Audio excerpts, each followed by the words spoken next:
И така, здравейте, почитатели на Въснецо 99, сега ще ви покажа какви мачове се изиграха до тук.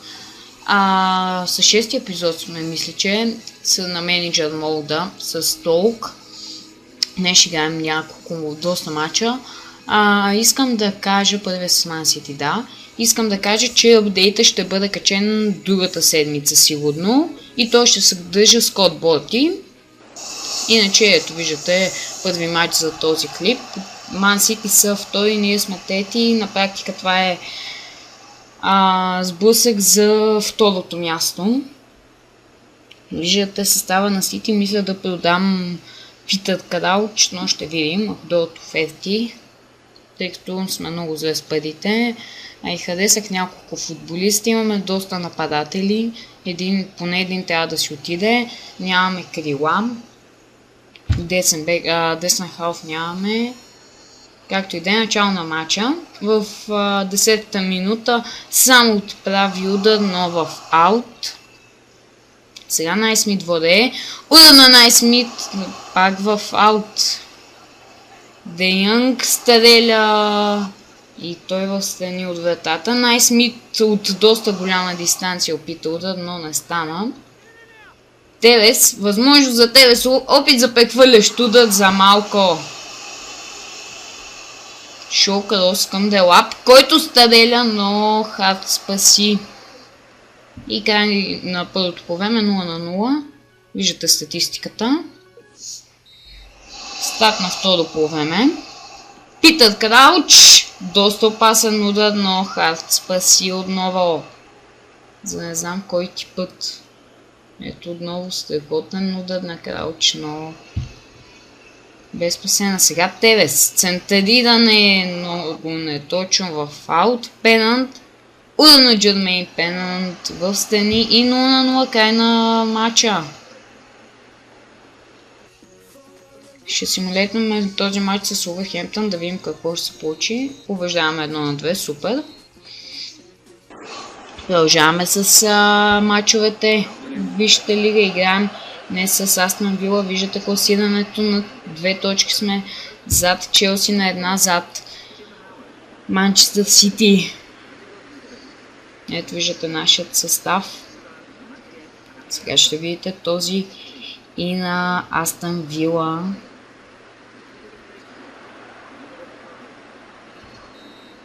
И начало на матча. Сега Джермейн Пенант, подане към Найсмит.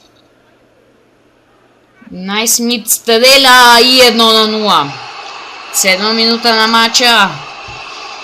Откриваме резултатът 1-0. Защо съм с и двата отбори с резервни екипи, може би ще има въпроси, тъй като така може да се различават, иначе много трудно.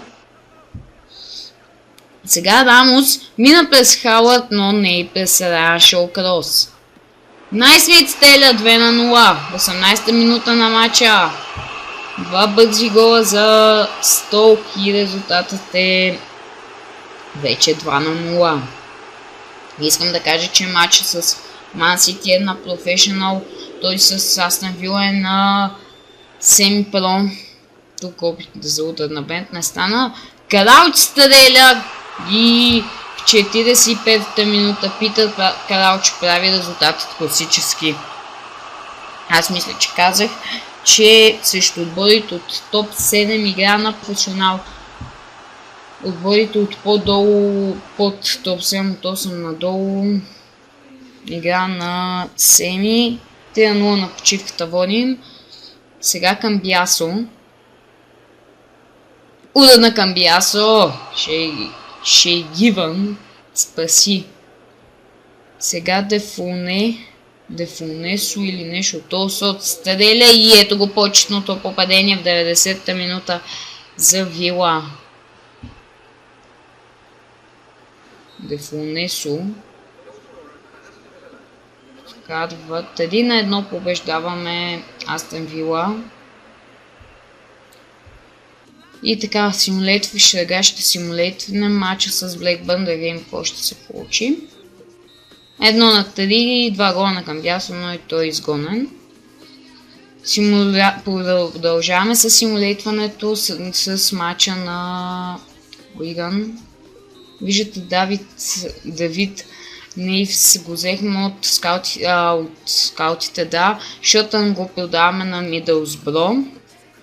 Дойдоха оферти от Единктън Крауч, ги продаваме. Шоукъл също го продаваме на Челси. И така продължаваме с мачовете. Това е за Карлин за FA Cup. Да, за FA Cup е. Матчът с Queen's Park Rangers, ако не се лъжа. Не си мислете, че няма да купим никакви играчи. До тук продаваме само, но по-нататък ще видим, трябва да се купат. Дал съм оферти към доста футболисти, тук първа възможност за QPR. Пенът Цитаделя Бегович спаси сега Флечър. Мина първо край Халът, но после Лутгейт изчиства напред. Сега Найсмит владее. Найсмит. Удар на Найсмит и резултатите открит. 25-та минута 1-0. Нивото отново е семи-про. Найсмит вкарва. Ето вижте отново. Хубав гол, наистина. И 1-0. Сега Уолтърс минава покрай защитник, удар на Уолтърс и наказва за втори път Бегович и вратата на Queen's Park Rangers. Виждате 2-0 водим вече.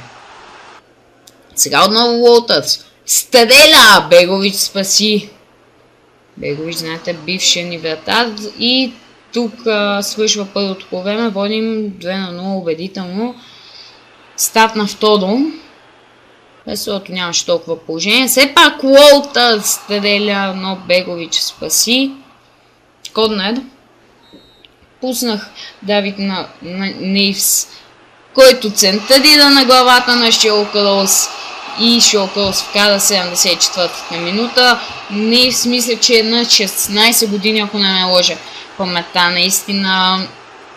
Да, пуснах по проста причина да трупа минути. И това е, победихме. Останете с мачовете, предстоящите и класирането. Това от мен за сега. Чао!